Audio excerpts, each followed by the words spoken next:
है, तो first step होगा हमें एक वेब पेज बनाना पड़ेगा। तो अगर वेब पेज बनाना तो हम क्या करते हैं कि हमने कोई एचटीएमएल का कोड लिखना होता है। तो सपोज करो कि हमने ये वाला कोड यहाँ पे लिखा हुआ है एचटीएमएल का, जो कि आपके पास यहाँ पे आ रहा है।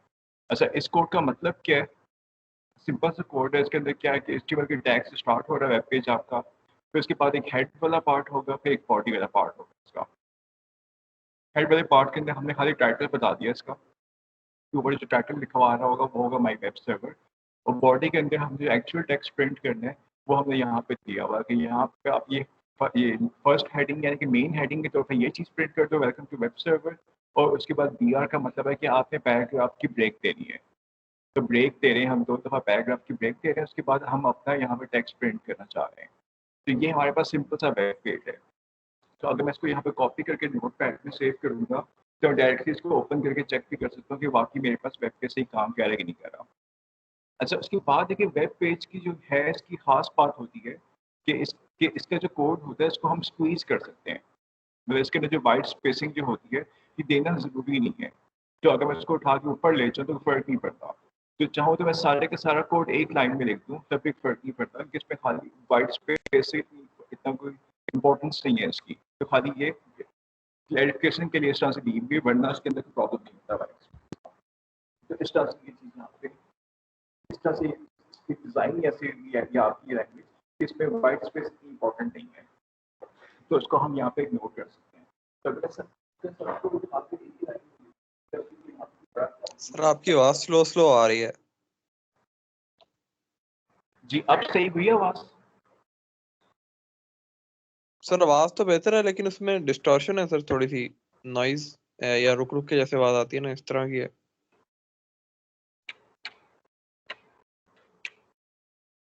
अब बेहतर हुई आवाज? हाँ जी सर, अब बेहतर। अच्छा, तो ऐसा करते हैं कि पहले हम इस कोड को चला के देख लेते हैं और उसके बाद हम देखेंगे कि उसको कैसे हमने पे अंडरस्टैंड करना है।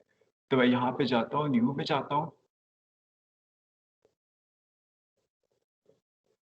तो यहाँ मैंने कंसोल एक एप्लीकेशन बना ली।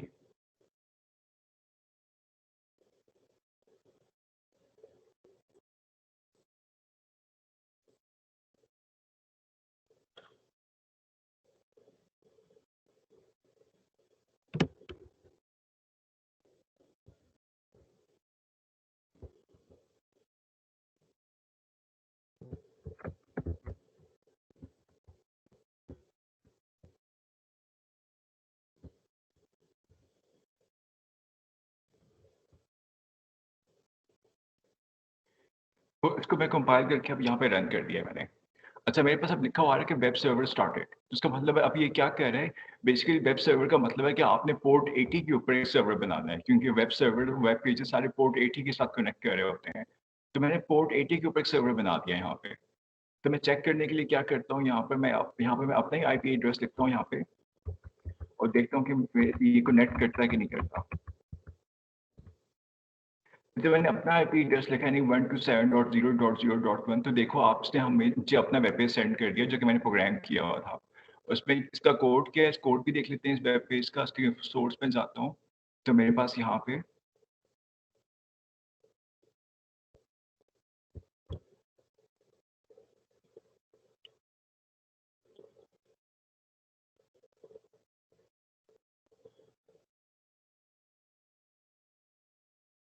लेकिन देखा जाए तो ये वो एग्जैक्टली कोड है जो कि हमने यहाँ पे HTML पेज का यहाँ पे लिखा हुआ है कि आपके पास टाइटल आ रहा होगा माई वेब सर्वर, वो आपके पास यहाँ पे आ रहा है ऊपर माई वेब सर्वर।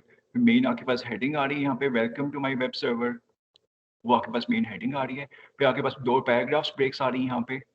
उसके बाद आपके पास आपका अपना टेक्स्ट यहाँ पे आ रहा है जो आप प्रिंट करना चाह रहे हो। अच्छा, सर ये अब हम वाला वेब देखते हैं। सर्वर किसी और पीसी से चला सकते हैं हम सर जाके? जी, आपके पास अगर घर में वाईफाई का नेटवर्क है ना, तो फिर वाईफाई के नेटवर्क पे अगर आप ये ऐप चलाते हो, तो वाईफाई के नेटवर्क पे कोई भी कंप्यूटर या लैपटॉप या मोबाइल फ़ोन इसको एक्सेस कर सकता है। ठीक तो है। आपका जो भी लोकल नेटवर्क होगा उस पे ही सर्वर चलाओगे तो आपका सर्वर बन जाएगा और फिर कोई भी एक्सेस कर सकता है इसको। ठीक। तो अब यहाँ पे कोड को देख लेते हैं, कोड में क्या हो रहा है। तो हमने फर्स्ट काम क्या किया, हमने पूरे वेब पेज के कोड को हमने इस तरह से लिख लिया हुआ है एक ही स्ट्रिंग की फॉर्म में। क्योंकि हमने कहा था कि वाइट स्पेस इंपॉर्टेंट नहीं होती, तो अगर मैं इस तरह से भी लिख लूँ तो उसका मतलब उसमें कोई प्रॉब्लम नहीं है। तो उसने क्या किया, हमने एक लाइन के अंदर पूरा वेब पेज डाल दिया हुआ है और उसको मैंने एक स्ट्रिंग में स्टोर कर दिया यहाँ पे वेब एस के नाम से। तो इससे काम बड़ा सिंपल हो गया कि आपके पास खाली एक स्ट्रिंग है, तो जब भी आपके पास कनेक्ट होगा तो आपने क्या करना है, इस खाली स्ट्रिंग को ट्रांसमिट करना है।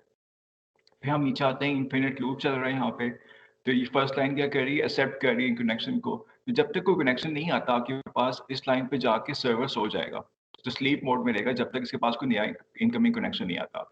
जैसे ही एक नया कनेक्शन आएगा इसके पास, तब ये लाइन अगली इससे नेक्स्ट लाइन पे आ जाएगा आपके पास कोड। फिर प्रिंट करेगा कनेक्टिंग, उसके बाद उसने 3 स्ट्रीम ऑब्जेक्ट्स बना ली, network stream, writer stream, reader stream. उसके बाद फिर उसने क्या किया, उसने एक लाइन रीड की है। अच्छा, अब ये सर्वर लाइन क्यों रीड कर रहा है? क्योंकि आपको याद होगा कि हमने वेब का प्रोटोकॉल क्या पढ़ा था कि जब हम कनेक्ट करते हैं सर्वर के साथ तो हम क्या काम करते हैं? किसी को याद है कि हम किस तरह की कमांड भेजते हैं पहले?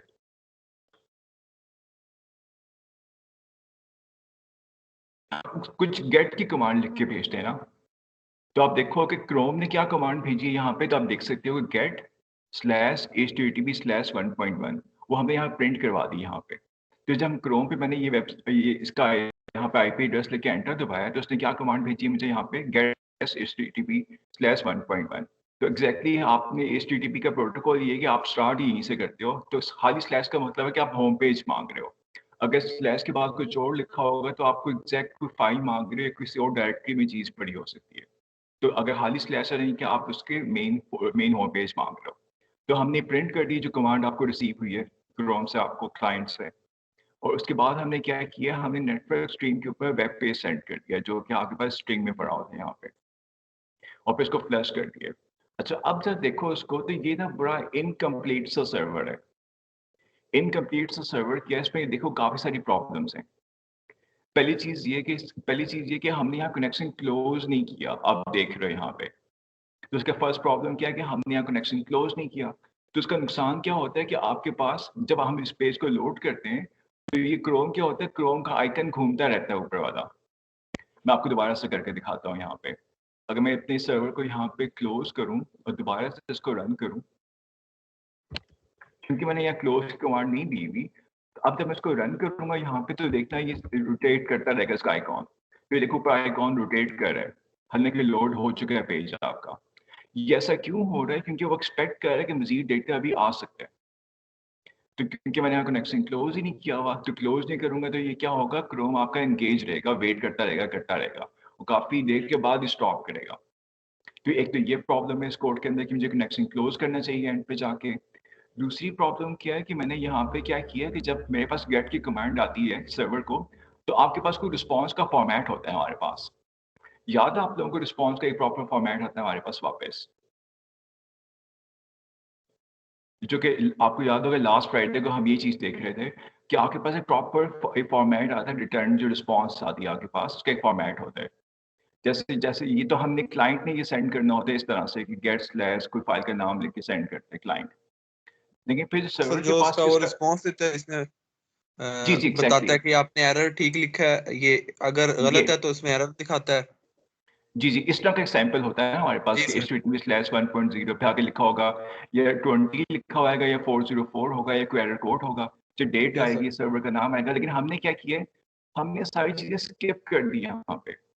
हमें सीधा उसके बाद पहले ही HTML कोड भेजिए, हालांकि इसके एंड पे HTML कोड आता है कि जब ये आपने 5-6 लाइनें ट्रांसमिट कर ली हैं, इसके बाद नीचे HTML का कोड आ रहा होता है, वो ठीक है बात। लेकिन हमने क्या किया, हमने इन सब चीजों को स्किप कर दिया हुआ है।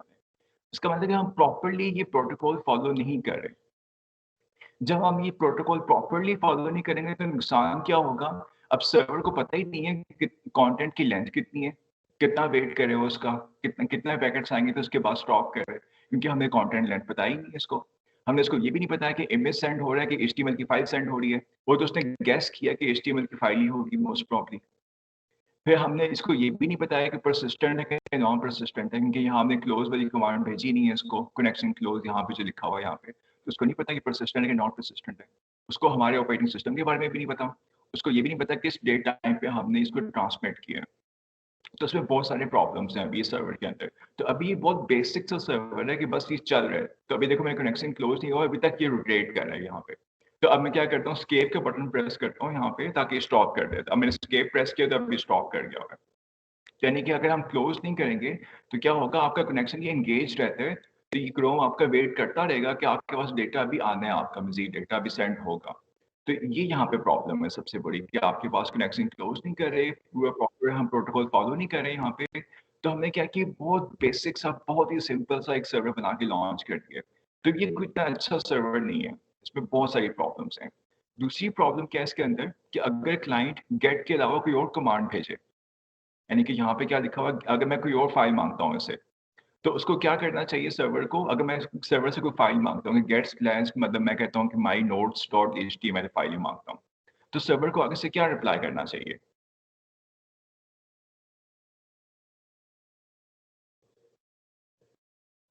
एरर आएगा सर। सर वैसे तो उसे 404 रिप्लाई करना चाहिए कि उसके पास वो फाइल नहीं है। नहीं सर 404 नहीं बल्कि नहीं, सही कह रहे हो, सही कह रहे हो, यस सर, क्योंकि इनके वो एरर फाइल देना एग्जिस्ट, चाहिए सर उसे। जी फाइल एग्जिस्ट 404 वाले ही एरर डिस्प्ले होना चाहिए ना कि फाइल नॉट फाउंड, ये है ही नहीं, यस सर। डायरेक्टरी में फाइल नहीं है।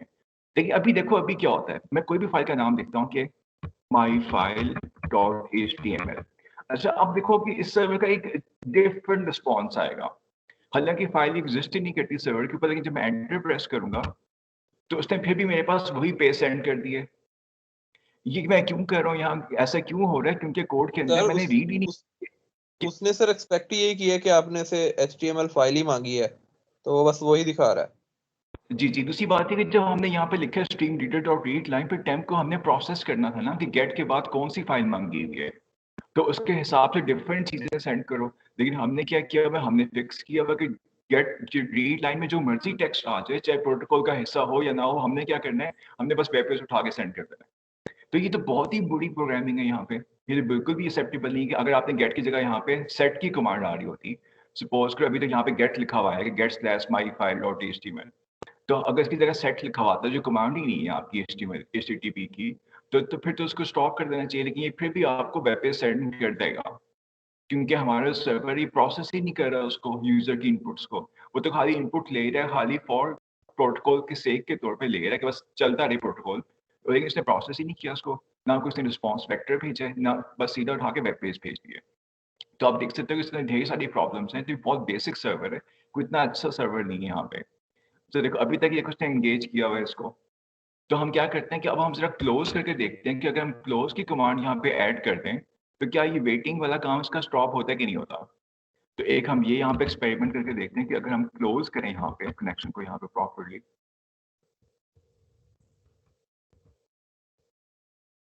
अगर मैं लिखता हूँ सॉकेट फॉर क्लाइंट को, अगर मैं यहाँ पे क्लोज कर दूं तो क्या क्रोम वेट करना स्टॉप करता है कि नहीं करता, तो इसको हम यहाँ पे चेक करने लगे हैं। तो ये हमारा एक एक्सपेरिमेंट है यहाँ पे। तो इस बार देखो जब मैंने अपडेट किया तो अब ये वेट नहीं कर रहा प्रॉपरली, इसका आइकॉन रुक गया हुआ यहाँ पे, तो मतलब ये कि क्लोज नहीं करेंगे तो क्या होगा, कनेक्शन आपका ओपन रहेगा तो ये वेटिंग स्टेट में रहेगा। और अब आपको पता होगा क्रोम बहुत ज्यादा मेमोरी खाता है, अगर हम यहाँ पे चेक करें कि क्रोम कितनी मेमोरी कंज्यूम करे तो आपको नजर आएगा क्रोम की बहुत ज्यादा मेमोरी रिक्वायरमेंट्स हैं। हालांकि एक टीम्स ओपन की भी हमने, खाली ये वेब पेज ओपन किया, लेकिन क्रोम को देख सकते हो कि उसने कि कम से कम इसने 500 MB प्लस अभी मेमोरी ली हुई है, बल्कि से ज्यादा ही ली हुई है यहाँ पे। तो अगर इन सब मेमोरीज को अगर आप एड अप करते जाओ जो क्रोम ने ली हुई, तो बहुत ज्यादा मेमोरी कंज्यूम कर रहे हैं। तो जितने वेब पेजेस जो होंगे जो बड़ी प्रोग्रामिंग के होते हैं तो वो ज्यादा मेमोरी कंज्यूम करवाते हैं। अगर आपने अच्छा वेब पेज बनाया होगा तो क्रोम की भी कम मेमोरी कंज्यूम हो रही होगी, तो आपके सीपीयू इतना लोड नहीं पड़ेगा। तो अगर आप बुरा वेब पेज डिजाइन करोगे जो कनेक्शन क्लोज ही नहीं करता, तो क्या होगा कि आपका अपना कंप्यूटर जो क्लाइंट का होगा वो ज्यादा मेमोरी कंज्यूम कर रहा होगा, क्योंकि क्रोम वेट करता रहेगा उसके लिए। तो ये इस केस में प्रॉब्लम आती है। लेकिन अच्छा अब एक और चीज देखते हैं, जब हमने यहाँ पे कनेक्शन प्रॉपर्ली क्लोज किया है तो अब एक और चीज आ गई हमारे पास। तो इस बार देखो डिफरेंट हमारे पास आउटपुट आई है। अगर मैं सर्वर खोलता हूँ यहाँ पे तो देखो उसने पहले गेट लिया है, उसके बाद कनेक्शन क्लोज हो गया, फिर उसने दोबारा एक गेट की नई कमांड भेजी है दोबारा कनेक्ट करने के बाद। नया दोबारा कनेक्ट कहाँ से पता चल रहा है, कनेक्टिंग का वर्ड दोबारा प्रिंट हुआ है यहाँ पे, इसका मतलब क्रोम ने एक सेकंड कनेक्शन किया है और उसके बाद उसने एक और कमांड सेंड की है get slash favourite icon dot ICO। अब आप बता सकते हो कि ये क्या हुआ है यहाँ पे? सर वो जो जहाँ पे से स्टॉप किया था ना, तो ऊपर जो आइकॉन आता है सर साथ, कल भी आप बता रहे थे सर, शायद वो वाला आइकॉन उसने मांगा है। जी जी, उसने एग्जैक्टली ये वाला आइकॉन मांगा है, लेकिन हमने इसके जवाब में इसको क्या सेंड किया, दिया नहीं हुआ आइकॉन था। सेंड। जी जी, हमने हमारे पास तो आइकॉन है ही नहीं, हमने तो उसको वही HTML कोड दोबारा सेंड कर दिया ऊपर से जब उसने गेट आइकॉन मांगे, क्योंकि हमारे पास तो है ही सिर्फ कोड, तो जो मर्जी यहाँ पे भेजो, हम जवाब में HTML का कोड भेज देते हैं। तो इसके फिर अभी क्रोम ने फिर क्या किया होगा, क्रोम ने जो हमें कोड भेजा उसको उसने समझा कि आइकॉन है, फिर उसने उसको यहाँ पे लोड करने की अटेम्प्ट किया कि ये देखिए ये लोड होता है कि नहीं होता यहाँ पे पिक्चर उसकी, तो वो लोड नहीं हुई, तो फिर क्रोम ने उसको लोड नहीं किया, हालांकि हमने कोड भेजा हुआ आइकॉन की बजाय पे। तो ये बिल्कुल ये बहुत सेकंड मसला यहाँ पे ये वाला आ गया कि हम चीज़ें सही प्रॉपर्ली मैनेज नहीं करें। तो लेकिन कम से कम अब ये क्रोम तो पहले यहाँ तक जाता ही नहीं था। पुराने सर्वर में क्या था कि इससे आगे तो आता ही नहीं था, एक फेवरेट आइकॉन तो तब आया जब हमने कनेक्शन क्लोज करना स्टार्ट किया, वरना क्या होता है वो पुराने ही कनेक्शन में एंगेज रहता। तो कम से कम अब आपको पता चल रहा है कि क्रोम क्या कुछ करता है यहाँ पे। अच्छा, तो अब मैं अगर क्रोम में लिखता हूँ, राइट क्लिक करता हूँ यहाँ पे, मैं यहाँ पे क्लिक करता हूँ व्यू पेज सोर्स पे, तो क्या नया कनेक्शन बनेगा या नहीं बनेगा? अगर मैं क्लिक करता हूँ व्यू पेज सोर्स, तो क्या क्रोम दोबारा से वेब पेज को कनेक्ट करेगा, सर्वर के साथ कनेक्ट करेगा या नहीं करेगा इस बार? नहीं सर, ये तो नहीं सर, नहीं करेगा। कोड नहीं देख। जी, तो मैं अगर व्यू पेज सोर्स पे करता हूँ, तो आपके पास इस बार कोड आ गया, पिछली बार नहीं आ रहा था हमारे पास। तो यहाँ पे चेक करो, तो उसने क्या किया यहाँ पे, उसके साथ कनेक्ट नहीं किया, लेकिन उसने वही आइकॉन दोबारा से मांग लिया है, क्योंकि आइकॉन उसको मिला नहीं है, तो उसने कोड तो उसके पास पड़ा हुआ है यहाँ पे कैश में। अच्छा, ये देख रहे हो कि ये कोड सारा सिंपल एक लाइन के अंदर उसने दिखाया हुआ है हमें। ये एक लाइन में क्यों आ रहा है, क्योंकि हमने स्ट्रिंग के अंदर एक लाइन में इसको पुट किया हुआ था यूं करके, तो हमने सारी वाइट स्पेस यहाँ पे खत्म की हुई है, तो इसलिए यहाँ पे आपको वाइट स्पेस नजर नहीं आ रही होगी, इसमें कुछ भी वाइट स्पेस वाला पार्ट नहीं है, तो इसी तरह आपके पास डिस्प्ले हो रहा है। तो अगर हम वाइट स्पेस डाल भी दें तो फर्क नहीं पड़ता उसके अंदर, वो खाली हमारी रीडेबिलिटी बढ़ाने के लिए होता है, इसके अलावा कोई मकसद नहीं है इसका। तो ये ऐसे ही यहाँ पे इसी तरह चलता है। अच्छा, अब इंपॉर्टेंट चीज़ है कि जब हमने वेब सर्वर बनाया हुआ है, अगर इसको हम वायर शार्क के अंदर मॉनिटर करना चाहें तो हमें क्या मिलेगा? सर्वर वाले पैकेट्स मिलेंगे या क्लाइंट वाले पैकेट्स मिलेंगे?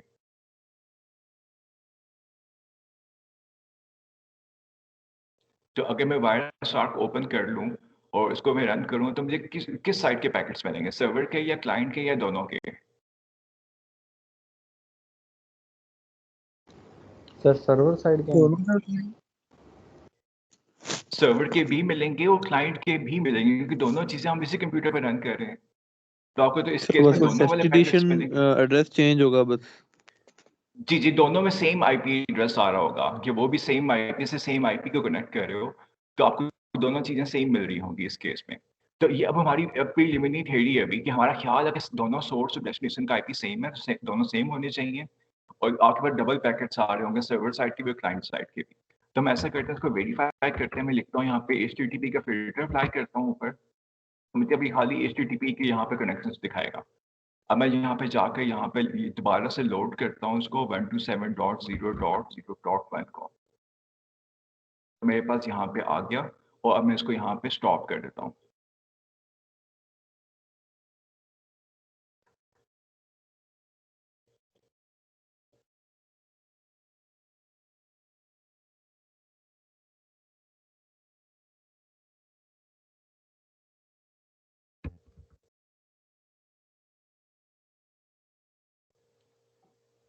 अच्छा, ये हमारे पास यहाँ पे पैकेट्स आ गए, इसको हम यहाँ पे देख लेते हैं।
अब मोस्ट प्रोबेबली कि इसको होना चाहिए, लेकिन यहाँ पे नज़र नहीं आ रहा कि बहुत सारे पैकेट्स जनरेट करता है ये, क्योंकि हमने अभी इस वक़्त टीम्स को ओपन किया हुआ है।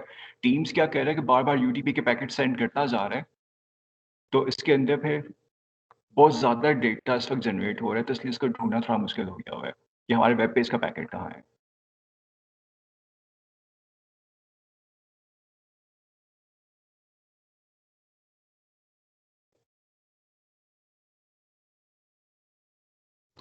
सर ये आईपी एड्रेस से सर्च नहीं कर सकते पैकेट?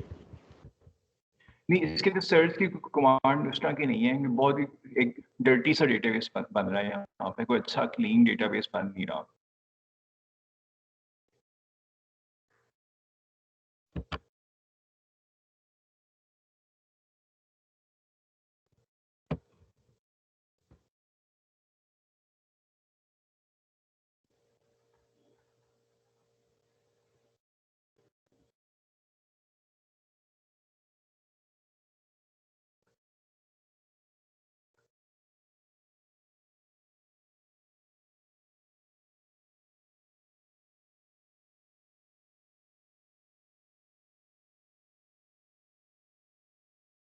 अच्छा, मैं यूडीपी के इतने ज़्यादा पैकेट्स आ रहे हैं कि वो टीसीपी के पैकेट्स पे नज़र ही नहीं आते उसके मुकाबले में, क्योंकि आपके पास टीम्स बहुत ज़्यादा एंगेज हुआ हुआ है इसमें।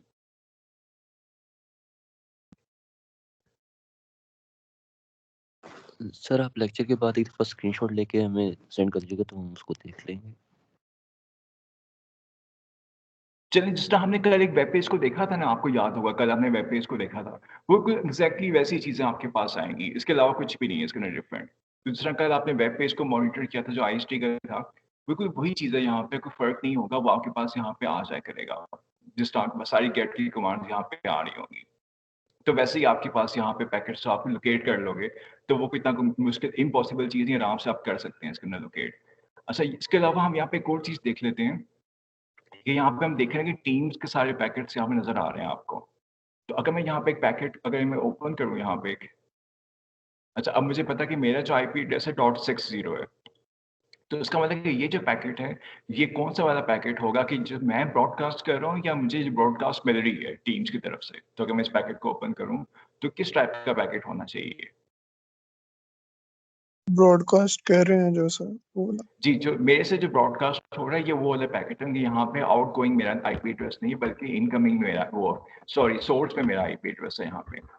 तो यहाँ पे अब जो एग्जैक्ट जो डेटा यहाँ पे सेंड हो रहा है वो आपको आखिर में मिलेगा सबसे। तो पैकेट के जो एंड पे जो पार्ट होता है वो हमारे पास एक्चुअल डेटा होता है। तो आप देख सकते हो कि ये जो सारा डेटा है यहाँ पे, ये सारा ऑडियो वीडियो का डेटा यहाँ पे जा रहा है आपके पास। तो हर पैकेट में कोई फ्रेम्स होंगे और कुछ डेटा यहाँ पे ट्रांसमिट कर रहा होगा।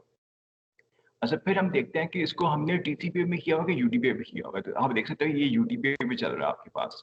तो यूडीपी यहाँ पे लिखा हुआ है, यूजर टेलीग्राम प्रोटोकॉल लिखा हुआ है, तो इसका मतलब कोई एक्नॉलेजमेंट्स नहीं आएंगे आपके पास, खाली आप ट्रांसमिट कर रहे हो, कुछ एक्नॉलेज नहीं करोगे। फिर यहाँ पे देखते हैं हमारे पास कि यहाँ पे डेस्टिनेशन पोर्ट क्या है यहाँ पे। तो डेस्टिनेशन पोर्ट जो है, जो माइक्रोसॉफ्ट के सर्वर्स यूज़ कर रहे हैं, वो है 3480। तो इसका मतलब कि टीम्स का जो होगा पोर्ट होगा वो 3480 होगा। तो अगर किसी जगह पे फायरवॉल लगी हुई हो और वो इस पोर्ट को ब्लॉक कर दे, खाली 3480 को ब्लॉक कर दिया कोई पोर्ट पे फायरवॉल, तो इसका मतलब कि टीम्स का सॉफ्टवेयर ब्लॉक कर रहे हो आप। तो इस तरह से हम कोई पर्टिकुलर सॉफ्टवेयर जो ब्लॉक करते हैं वो यूं ब्लॉक करते हैं कि हम उस सॉफ्टवेयर के जो पोर्ट्स होते हैं उनको स्पेसिफिकली उसको उनको टारगेट करते हैं, उन पोर्ट्स को ब्लॉक कर देते हैं।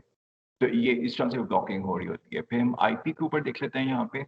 तो यहाँ आईपी के ऊपर वो क्या बता रहा है आपको कि यूटीपी का जो टाइम टू लिव है वो 128 मिली सेकेंड्स है यहाँ पे।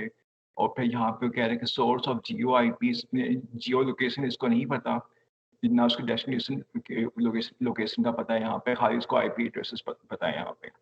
अच्छा, अब ये जो चीज़ है यहाँ पे कि ये सोर्स या जियो आईपी वगैरह जो लिखा होता है, इसका मतलब होता है कि आप किसी आईपी की बेस पे किसी को लोकेट करना चाह रहे हो।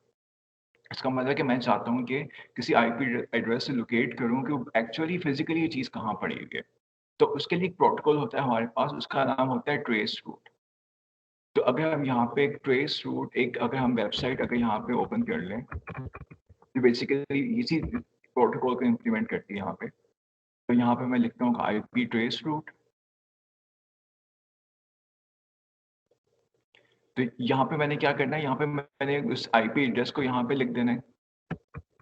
अपना आईपी एड्रेस यहाँ पे लिख देना है, और जब यहाँ पे फिर मैं लिख देता हूँ कोई मैक्सिमम हॉप्स लिख देता हूँ 25। अब मैंने गो प्रेस किया तो अभी क्या कह रहा है कि इसको वो फिजिकली लोकेट करना चाह रहा है ये वेबसाइट जो है यहाँ पे, कि एक्चुअली कि यहाँ कि मेरा जो कंप्यूटर कहाँ पड़ा हुआ है। तो इसके लिए वो क्या करते हैं, इसके लिए वो पैकेट सेंड करते हैं इस आईपी को। वो पैकेट जिन कंप्यूटर से हो के जाते हैं वो उनको भी यहाँ पे लोकेट कर रहे होते हैं साथ साथ।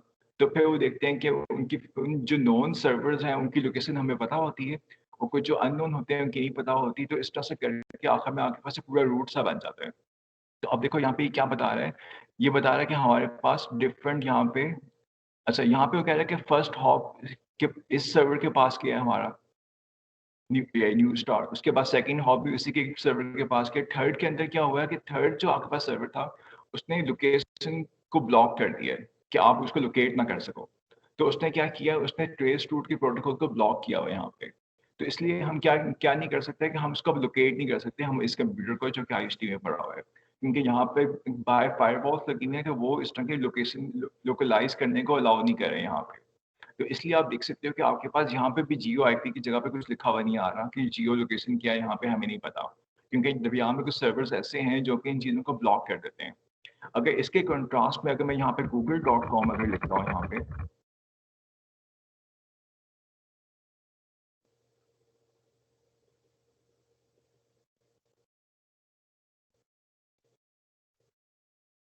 अच्छा कि मोस्ट प्रॉब्ली उसका आईपी एड्रेस यहाँ पे मांग रहा है।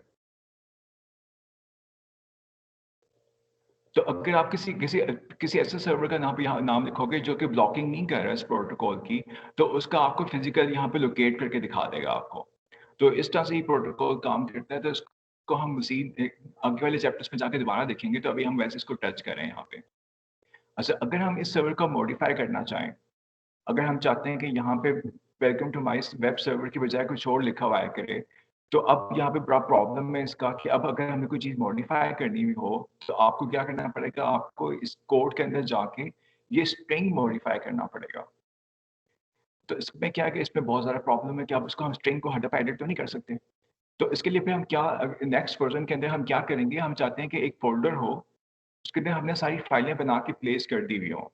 ये फॉर एग्जांपल हमारे पास ये रूट फोल्डर है, ये जो मेन होम पेज है, इसको भी हमने एक फाइल में बना के स्टोर कर दिया हुआ हो। जैसे फॉर एग्जांपल मैं इसकी अगर फाइल बनाता हूँ यहाँ पे, तो यूँ इसकी एक फाइल बन जाएगी। अगर मैं यहाँ से डबल कोटेशन खत्म कर दूँ और फिर मैं इसको सेव एज कर दूंगा डेस्कटॉप पे टेस्ट, और इसका नाम हो जाएगा .html।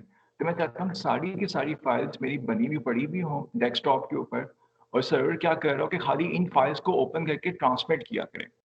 तो नेक्स्ट फेज में हम ये चाहते हैं कि इस तरह से काम कर रही है कि बजाय कि वो वाला काम ना करे कि आपके पास स्ट्रिंग के अंदर पड़ी हुई हैं चीज़ें। तो ये हम थोड़ा डिफरेंट करना चाह रहे हैं इस तरफ, यानी कि जब आप रूट फोल्डर मांगे तो वो क्या रूट होम पेज मांगे तो ये फाइल रीड करके वो ट्रांसमिट कर दिया करे। तो अब हम उसको यूँ मॉडिफाई करना चाह रहे हैं।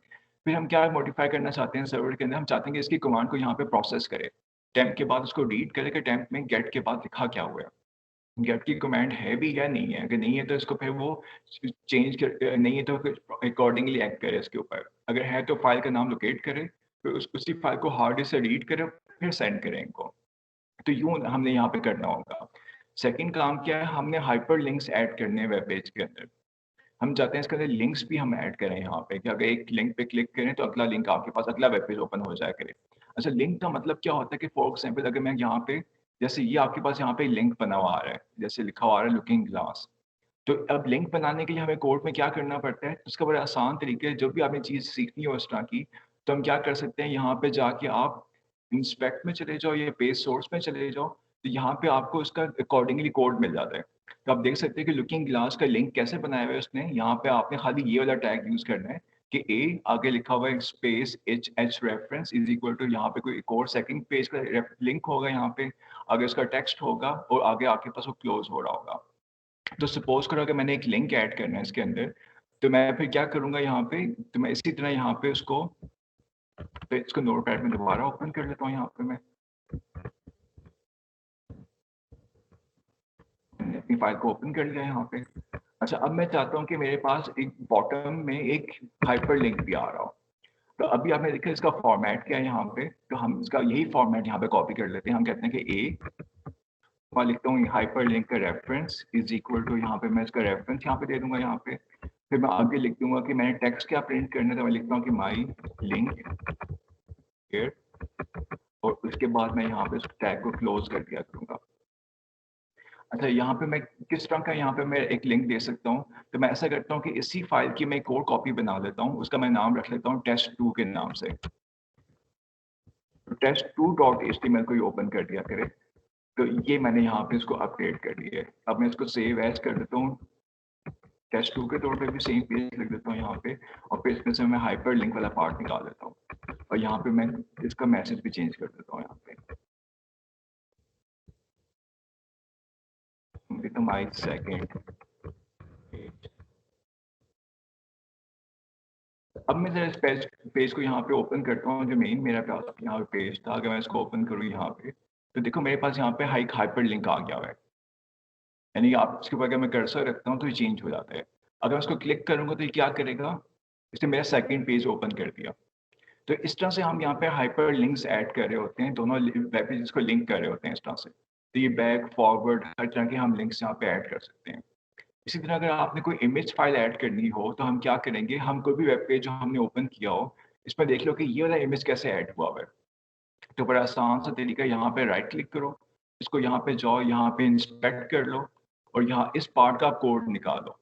तो यहाँ पे क्या लिखा हुआ तरीका आप देख सकते हो कि इमेज का यहाँ पे टैग यूज हुआ हुआ है, यानी इमेज आगे लिखा हुआ है सोर्स इज इक्वल टू, ये इसका पूरा लिंक दिया हुआ है यहाँ पे, वो आगे इसका टैग दिया हुआ है यहाँ पे, आर्ट इज इक्वल टू यहाँ पे अल्ट्रा टूल्स, यानी कि आपने कोई टैग दे दिया इसको, उसके बाद क्लोज कर दिया। तो उसी तरह हमने बिल्कुल इमेजेस को भी ऐड कर सकते हैं यहाँ पे इसी फॉर्मेट में रखते हुए इसको। तो अगर हमने सपोज करो इसके अंदर कोई इमेज हमने ऐड करना था अगर यहाँ पे, तो हम क्या करेंगे, यहाँ पर वैसे इसको ओपन करेंगे,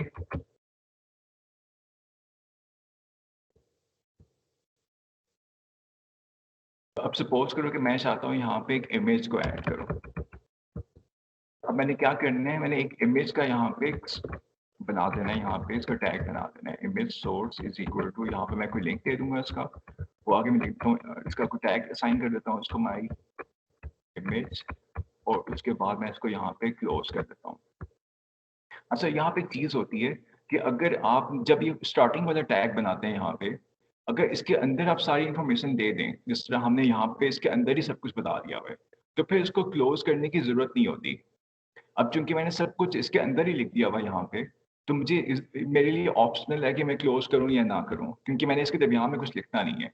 यहाँ पे था कि यहाँ भी मैंने सब कुछ दे दिया हुआ, लेकिन मैंने इसका ये टेक्स्ट यहाँ पे लिखना था, इसलिए मैंने इसको क्लोज किया। तो इस केस में मुझे टैग क्लोज करने की जरूरत भी नहीं होगी यहाँ पे। तो मैं ऐसा करता हूँ कि यहाँ पे कोई इमेज फाइल सर्च करता हूँ, उसको मैं यहाँ पे कॉपी पेस्ट कर देता हूँ यहाँ पे। तो मैं जाके यहाँ पे देखता हूँ कि विंडोज की कोई एक इमेज फाइल पड़ी हुई हो,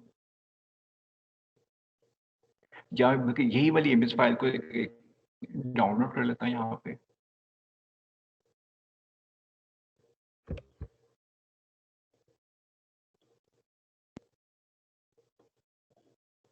तो इसका मैं नाम रख के logo.png, मैंने अपने कोड के अंदर यहाँ पे लिख देना है logo.png। मैं इसको दोबारा से ओपन करता हूँ यहाँ पे, तो वो यहाँ पे इमेज लोड करने की कोशिश कर रहा है, लेकिन इसके पास प्रॉपरली लोड हो नहीं पा रहा। तो हम दोबारा से यहाँ पे देख लेते हैं, एक स्पेस नहीं दी हुई यहाँ पे। सर वो आपने फोल्डर में इमेज रखी भी नहीं है ना इसके HTML के फोल्डर में।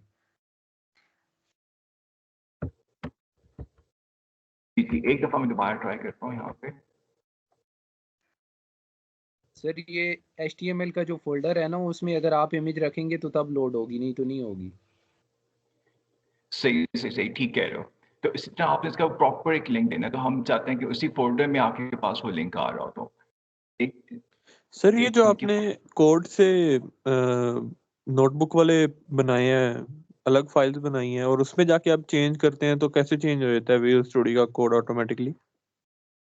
नहीं, अभी हम एक चीज डिफरेंट कर रहे हैं। अभी हमने सर्वर में होस्ट नहीं किया इसको, अभी हम खाली वेब पेज बना रहे हैं, अभी इसको होस्ट नहीं किया। तो देखो मैंने यहाँ पे इसका IP एड्रेस लिख के नहीं लिखा, यहाँ पे IP एड्रेस लिखो, मेरे पास पुराना पेज ही आ रहा होगा। अगर मैं यहाँ लिखता हूँ 127 तो मेरे पास पुराना पेज ही आएगा, उसमें कुछ भी नहीं है, ना इसमें हाइपर लिंक है ना इमेज, कुछ भी नहीं है यहाँ पे।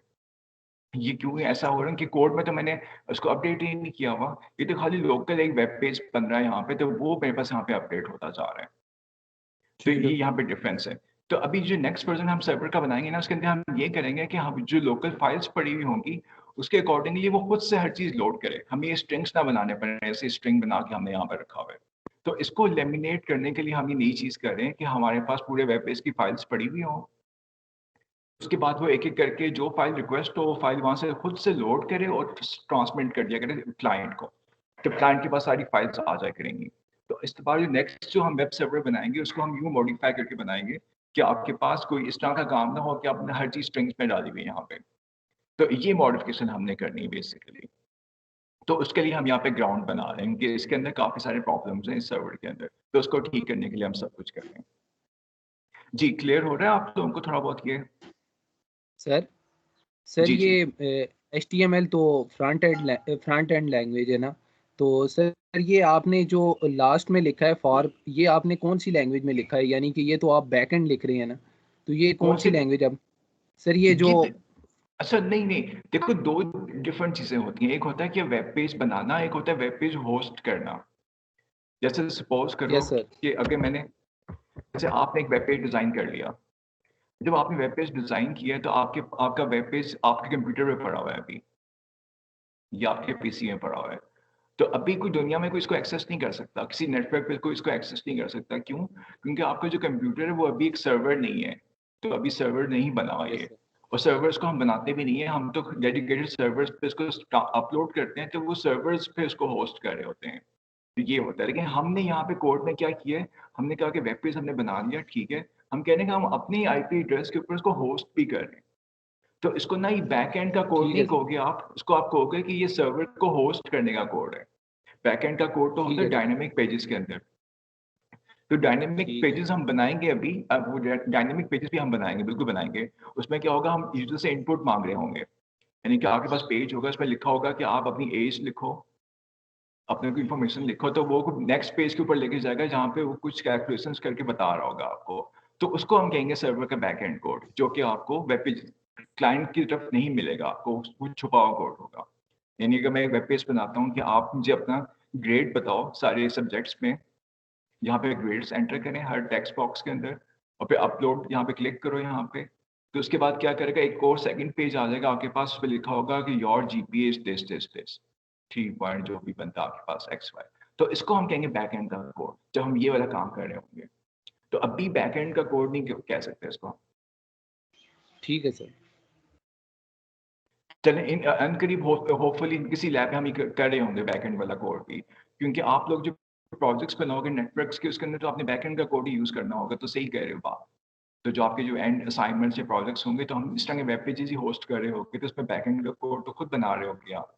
तो बैक एंड का कोड हो सकता है कि सर्वर वाली साइट पे आप इसी में बना रहे हो, सी शॉर्ट में भी बना सकते हैं इसके अंदर, सबसे आसान तरीन तरीका ही है। तो हम देख लेंगे इसमें बनाना है कि पाइथन में बनाना है, तो थोड़ी बहुत हम पाइथन को भी देख लेंगे किसी लैब के अंदर। फिर आपके पास चॉइस होगी कि आप कौन सी लैंग्वेज यूज करते हो अपने लिए, तो सर उसके ये हमारा अकॉर्डिंग। कोर्स इवेलुएट किस तरह होगा? जी कोर्स वैल्यूएट होगा कि इसमें तो देखो प्रोटोकॉल्स में डाटा बहुत ज़्यादा होता है, नॉर्मली देखा जाए कि इसके हेडर टेक्स्ट वगैरह क्या है। तो हम क्या करेंगे, हम उन चीज़ों को नहीं करेंगे एवेल्यूएट, हम एक्चुअल जो है ना रियल टाइम प्रॉब्लम्स को करेंगे। क्या करें, हम कहेंगे सर्वर का कोड पढ़ा हुआ, इसमें ये प्रॉब्लम आ रही है कोई, तो आप आइडेंटिफाई करो प्रॉब्लम क्या आ रही है इसके अंदर, क्यों आ रही है, वजह क्या हो सकती है। या अगर मैं आपको एक पैकेट का एक फॉर्मेट दे दूंगा कि ये पैकेट मुझे रिसीव हुआ है, सपोज करें कि मुझे ये पैकेट मिला हुआ है, तो आप मुझे बताएं इस पैकेट में से आप देख के क्या बता सकते हैं क्या चीज़ यहाँ पे, कौन सा पोर्ट है, क्या चीज़ क्या है। तो मतलब कुछ पैकेट किस पर्पज के लिए बना हुआ है, कुछ इस तरह के क्वेश्चन हो सकते हैं कि पैकेट का एनालिसिस करके बताओ कि इसमें क्या इन्फॉर्मेशन हमें मिल रही है। या आपके पास कोई प्रोटोकॉल का कोई सेशन का डंप हो सकता है कि हमने किसी एक, सपोज करो हम एनसी के अंदर जाके किसी सर्वर के साथ कनेक्ट कर रहे हैं, तो उसमें सपोज करो कुछ एरर आती है, तो आपसे पूछ सकते हैं कि ये एरर क्यों आ रही है।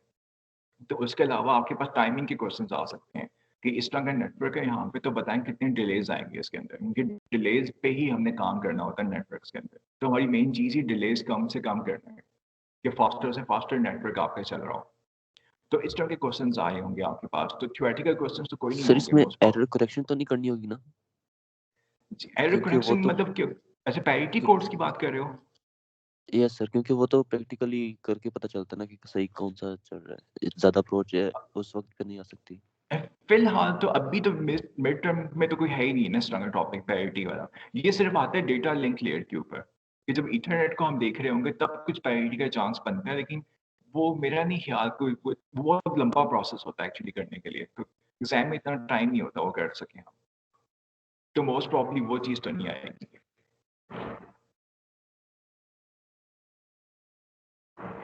बस वो आपने एक्सपेरिमेंट परफॉर्म किया था वेब पेज वाला, जो आपको मैंने कल कहा था कि आप my.ist की वेब पेज पे जाएं, वहां पे कोई लॉगिन फिल करें तो उसको ट्रेस बैक कर सको। वो आप किसी ने किया, अटेम्प्ट किया वो काम करने वाला? Yes sir. क्योंकि हो सकता है कि एग्जाम में पे इस तरह का क्वेश्चन आ जाए। सर क्वेश्चन रिपीट कर देंगे सर? जिस तरह लास्ट कल जो हमने कहा था ना कि अगर हम वेबसाइट ओपन करते हैं my.ist.edu.pk, ठीक है, अभी तो यहाँ पे ओपन ही नहीं हो रही।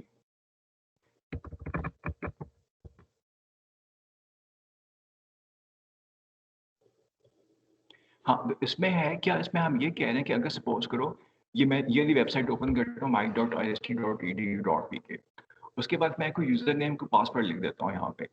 एक तो इनकी वेबसाइट हर बार बंद भी होती है, उसमें फिर मैं इसको ट्रांसलेट करता हूँ। अच्छा, आपको नहीं पता कि मैं यूजर नेम पासवर्ड मैंने क्या लिख के सेंड किया, लेकिन आपके पास पैकेट्स आ रहे हैं सारे के सारे, तो फिर आपने पैकेट्स को देख के बताना कि क्या लॉगिन और क्या पासवर्ड लिख के मैंने क्लिक किया था, इसको सेंड किया है। ये काम करना है आपने कि आपने पैकेट लोकेट करना है उसका, गेट वाली कमांड कहाँ पे आई है, वेब पेज कहाँ पे लोड की है, फिर उसके बाद आपने ट्रांसमिट कैसे किया है, तो उसके अंदर क्या लिखा हुआ जा रहा है, तो वो वाले पैकेट्स लोकेट करने हैं आपने। तो ये काफ़ी इंटरेस्टिंग काम है, आप आराम से घर बैठ के कर सकते हो उसको। तो ये एग्जाम्पल एक प्रॉब्लम है एग्जाम का, इस तरह का हो सकता है आपके पास। सर जो हमारे पास वेब पेजेस पे होता है कि हम किसी का भी यानी कि जो कोड है वो एडिट कर सकते हैं फॉल यानी कि उस मोमेंट पर, तो क्या हम उस चीज को ब्लॉक कर सकते हैं? देखो, वो इसलिए होता है कि कोड तो आपका अपना कंप्यूटर रन कर रहा होता है ना, यानी कि जो कोड आप डाउनलोड कर चुके हो, तो फिर तो आपके हाथ में है कि मॉडिफाई भी कर लो उसको, क्योंकि जो नहीं HTML का सर, कोड आपके हम कंप्यूटर पे आता है ना। सर मैं वो बात करूं कि अगर हम किसी और का वेब पेज खोलते हैं तो उस पे हमारे पास ऑप्शन आ रही होती है सोर्स एलिमेंट की, अगर हम उसको एडिट करना चाहें तो वो हम एडिट कर सकते हैं। अच्छा तो नहीं, अगर हम वो लोकल एक टेम्पररी इंटरनेट फाइल्स में ना डाउनलोड हुई होती है वेबसाइट, तो वो आप अपनी कॉपी को एडिट कर रहे होते हो। तो अगर आप एडिट करोगे तो जो आपकी कॉपी जो डाउनलोड होके पड़ी हुई है ना आपके टेम्पररी फाइल्स में, वो एडिट हो रही होगी। सर एक्चुअल मैं सर्वर वही को पूछ रहा हूँ, हम उस पे ब्लॉकिंग लगा सकते हैं? मतलब आप कह रहे हो कि आपको कोड का सोर्स कोड ही नजर ना आए, वो छुपाने की बात कर रहे हो? ये सर वो यानी कि एडिट ना कर सके। अच्छा देखो, पता क्या चक्कर है, यहाँ पे जो आप बात कर रहे हैं ना, वो होता है कि यहाँ पे अगर मैं क्रोम के अंदर कुछ करता हूँ ना, यहाँ पे सपोज कर मैं यहाँ पे जाता हूँ, इंस्पेक्ट एलिमेंट्स पे जाता हूँ यहाँ पे, तो अब यहाँ पे मैं इसको जबरदस्ती यहाँ पे तो एडिट कर ही सकता हूँ, क्योंकि कोड तो मेरे पास आ चुका है यहाँ पे। तो ये तो यस, क्रोम की फीचर क्रोम है तो ना, ये तो उसे ले आया था। जी ये तो ब्राउजर की फीचर है ना। जो चीज़ हमें ट्रांसमिट कर दी हो तो ब्राउजर के पास आ गई, तो अब वो जो मर्जी इसको एडिट कर लो, रिसोर्सेज का यहाँ पे कोई और वर्ड लिख लो, कुछ भी कर लो, वो तो एक और मसला है ना। यहाँ पे जो डाउनलोड हो गया वो हो गया। तो या तो ये हो सकता है कि कोड ठीक हमारे पास सर। आई ना, कोड अगर छुपाना होगा फिर हमें सारी प्रोग्रामिंग सर्वर साइड पे करनी पड़ेगी। मतलब फिर जो प्रोग्राम्स रन हो रहे होंगे सर्वर साइड पे हो रहे होंगे, मैंने बटन सटन सबको सर्वर साइड पे बनाएंगे, तो आप कोड आपके पास नहीं आया करेगा, तो सर्वर आपको खाली एक इमेज भेजा करेगा। तो वो तो भी बड़ा बोर्ड फिर बहुत बर्डन पड़ जाएगा सर्वर के ऊपर अगर ये काम करेंगे, हमने कोड अगर छुपाना होगा। तो सर्वर का काम कम करने के लिए हम कोड क्लाइंट को भेजते हैं कि आप रन कर लो, हमारे पास इतनी कैपेसिटी नहीं है रन करने की कि एक एक चीज़ को हम खुद से रन करवाएं, वो आपको इमेज भेज रहे हो। सर सर HTML और ठीक सर। CSS जो फ्रंट एंड है सर, उनको हम कैसे छुपा सकते हैं सर? वो तो नजर आएंगी लाजमी इधर। जी ये हमेशा नजर आएंगी, कभी नहीं छुप सकती। ये तो इनके डिजाइन ही ऐसा हुआ है कि आप हर एक कोई कोड भेजो, मतलब इसका पर्पस ये है कि आपने सेंड करनी है फाइल हर एक को, तो वो तो छुपाने के लिए बनी नहीं है ये लैंग्वेज। तो इसके अगर आप छुपाना चाहते हो तो आप जावा में प्रोग्रामिंग कर लो कि आपकी जावा की फाइल्स आती हो या कोई और चीज़ आती हो या किसी और लैंग्वेज में कर लो, या अगर फिर भी आपने छुपाना तो आप PHP यूज़ कर लो सर्वर एंड पे, लेकिन HTML को आप नहीं हाइड कर सकते, ये CSS को, HTML को। ASP में आपके पास चीज़ें हाइड हो जाएंगी, लेकिन HTML पे नहीं हाइड हो सकती। तो वो आईपी एड्रेस अगर आप ब्लॉक करने कहिए तो उस तरह कुछ हो सकता है ना? वो एक बंदे को आप ब्लॉक कर दोगे ना कि ये बंदा कनेक्ट नहीं कर पाएगा, बाकी तो हर बंदा आईपी एड्रेस चेंज करके भी कनेक्ट कर सकता है। वो तो साइट ही ब्लॉक हो जाएगी ना, सिर्फ इसका कोड नहीं ब्लॉक होगा। जी, वो तो आईपी मोबाइल फोन से एक्सेस कर लेगा उसको आईपी चेंज के साथ, तो उसके पास कोड आ जाएगा। कोड आएगा तो आपके पास ब्राउजर में रन होगा। अगर कोड ब्लॉक होगा तो ब्राउजर में रन ही नहीं हो सकता वो, फिर वेब पेज आपके पास अपीयर ही नहीं होगा। तो ये तो खुद से एक्सप्लेन कर रहे हैं कि कोड आप हाइड कर ही नहीं सकते, अनलेस कि क्रोम वाले करना चाहें। वो अगर करना चाहें तब हो सकता है, वरना नहीं। लेकिन हमें पता है हम फिर भी इसको एक्सेस कर सकते हैं। हम तो गेट की कमांड खुद से NC खोल के हम खुद से कोड निकाल सकते हैं। तो ब्राउजर अगर लॉक भी कर दे तब भी हम निकाल सकते हैं कोड सारे किसी भी वेबसाइट का। तो हमें पता है इसको स्टॉप करना इम्पॉसिबल एक तरह से। जी, क्लियर हो गया सबको? Yes sir. Yes sir. चलें ठीक है, फिर हम ऐसा करेंगे फ्राइडे को हम कोई प्रैक्टिस न्यूमेरिकल्स करेंगे कल, फिर इसी टॉपिक पे चैप्टर 2 में से न्यूमेरिकल्स करेंगे कल हम फिर। और अगर टाइम हो तो हम प्रोग्रामिंग को भी देख लेंगे दोबारा से कुछ। चलें जी, थैंक यू सो मच। फिर ओके सर, इंशाल्लाह। अल्लाह हाफिज़।